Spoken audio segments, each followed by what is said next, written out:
It's a tale of elite Australian SAS soldiers who faced not only a hidden Viet Cong enemy, but the scorn and disbelief of their most powerful ally for fighting a war of silence instead of overwhelming firepower. What unfolds will expose a stunning tactical clash that baffled American generals, reveal how a passive strategy became the most feared weapon in the jungle, and deliver a deeper lesson on why the quietest approach can shatter an enemy's will more completely than any bomb.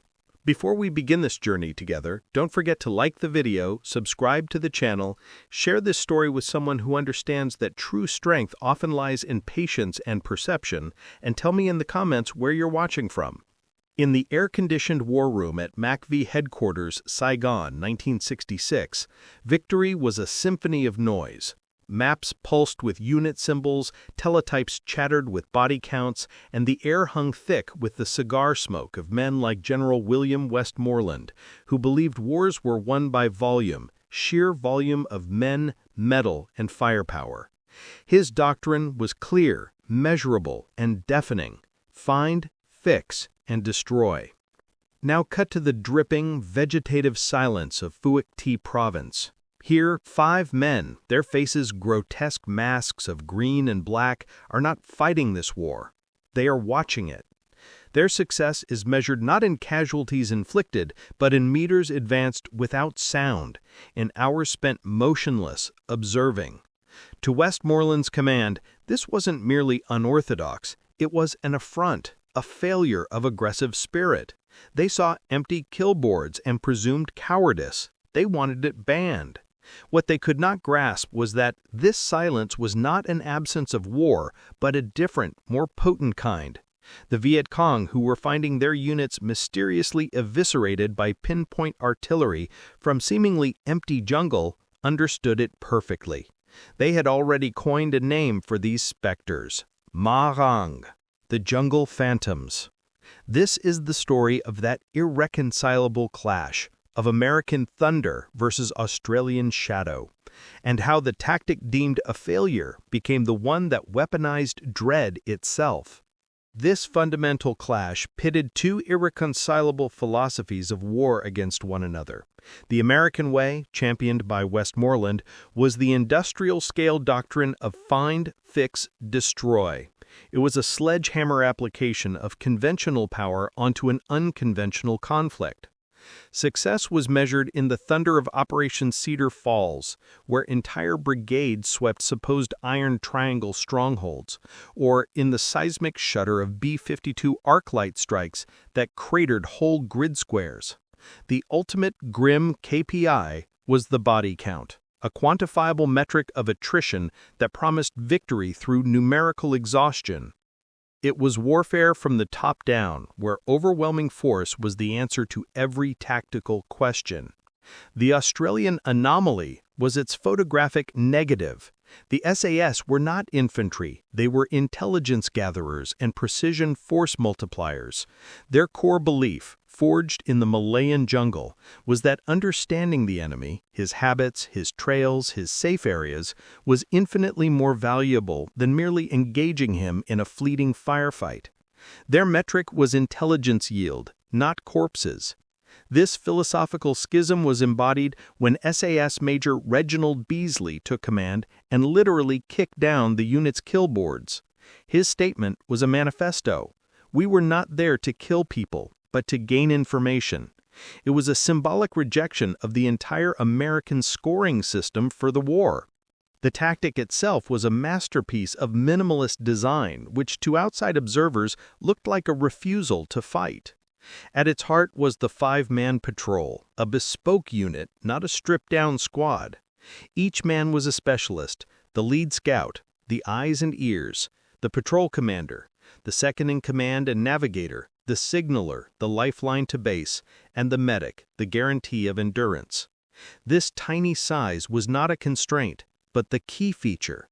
It enabled total stealth and left a logistical footprint so small it was virtually undetectable. This operational effectiveness was built on a cult of invisibility, a set of sub-skills alien to conventional forces.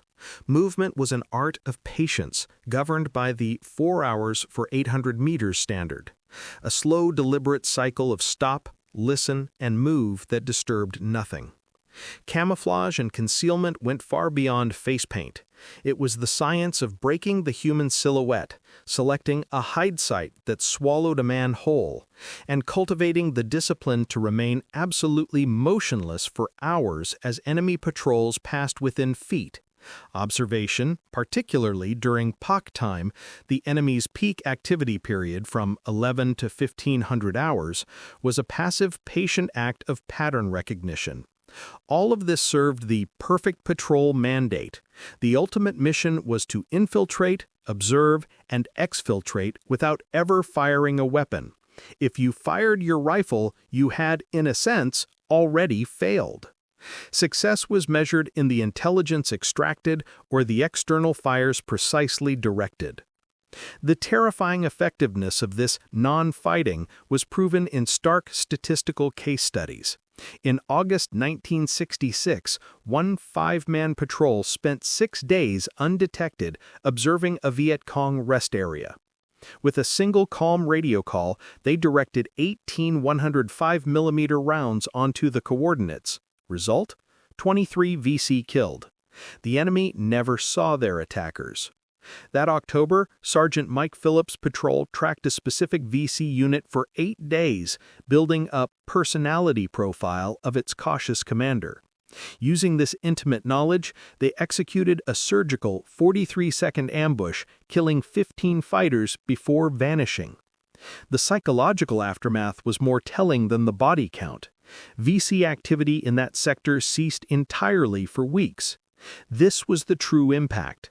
As a captured VC fighter later confessed, "We hated the Australian SAS because they make comrades disappear."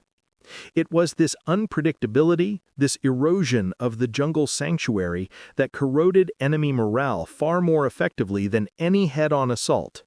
Faced with these results, the American High Command faced a bitter pill.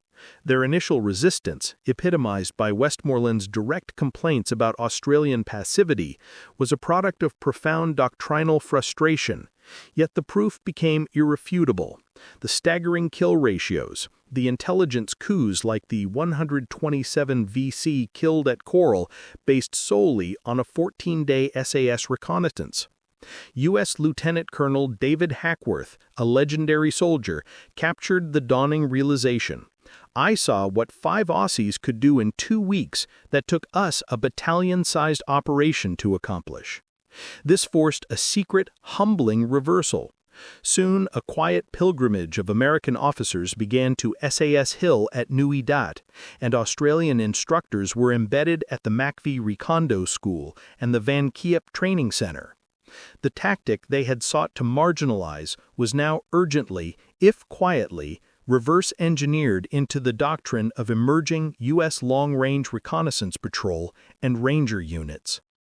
The story of this banned tactic is a profound lesson in the asymmetry of warfare. General Westmoreland's industrial doctrine sought victory through statistics and overwhelming arithmetic of firepower and attrition. The Australian SAS pursued a victory of the mind, a psychological conquest achieved through the patient, predatory application of perception. They grasped the fundamental truth of counterinsurgency. Control is less about terrain physically seized and more about information absolutely dominated and the enemy's fundamental sense of sanctuary shattered. Their seemingly passive art of watchful waiting was in reality one of the most psychologically aggressive and lethally efficient tools in the Allied inventory. The ultimate validation arrived not through formal commendations from MacV, but in the dread encoded in the enemy's name for them, Ma Rằng, and in the silent, enduring legacy they forged. The 5-man reconnaissance team, the cult of stealth over sheer firepower, the primacy of intelligence over engagement, these concepts are now the foundational DNA of modern special operations, from Delta Force to Navy SEAL teams. In his attempt to ban their methods, Westmoreland inadvertently spotlighted the very innovation that would define the future of war in the shadows. The conflict proved that the most devastating force could be not a thunderclap, but a whisper. The most powerful weapon was and remains perfect silence.